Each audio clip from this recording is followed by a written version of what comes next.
Diesel ಹಾಗೂ toll ದರ ಹೆಚ್ಚಳ ಆದಂತಹ ಹಿನ್ನೆಲೆಯಲ್ಲಿ ಮಾಲೀಕರು ಸಿಡಿದೆದ್ದಿದ್ದಾರೆ. ಹಾಗಾಗಿ ಇವತ್ತು ಮಧ್ಯರಾತ್ರಿಯಿಂದಲೇ ಲಾರಿಗಳ ಮುಷ್ಕರ. ರಾಜ್ಯದಾದ್ಯಂತ ರಾತ್ರಿಯಿಂದಲೇ 6 ಲಕ್ಷ ಲಾರಿಗಳು ಸ್ಥಗಿತವಾಗಲಿವೆ.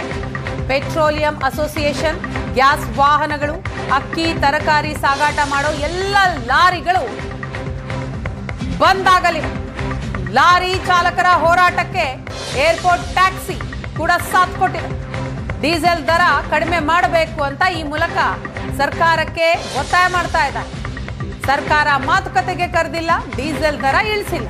ಲಾರಿ ಮಾಲೀಕರ ಸಂಘದ ಅಧ್ಯಕ್ಷ ಜಿಆರ್ ಷಣ್ಮುಗಪ್ಪ ಹೇಳಿಕೆ ಕೊಟ್ಟಿದ್ದಾರೆ. ಇವತ್ತಿನಿಂದಲೇ ಲಾರಿ ಮುಷ್ಕರ, ಹಲವು ಬೇಡಿಕೆಗಳನ್ನ ಈಡೇರಿಸಬೇಕು ಅಂತ ಈ ಮುಷ್ಕರದ ಮೂಲಕ ಒತ್ತಾಯಿಸುತ್ತಿದ್ದಾರೆ.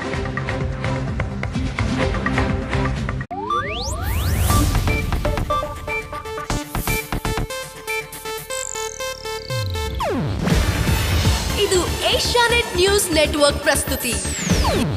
ನೀವು ನೋಡ್ತಿದ್ದೀರಾ ಏಷ್ಯಾನೆಟ್ ಸುವರ್ಣ ನ್ಯೂಸ್.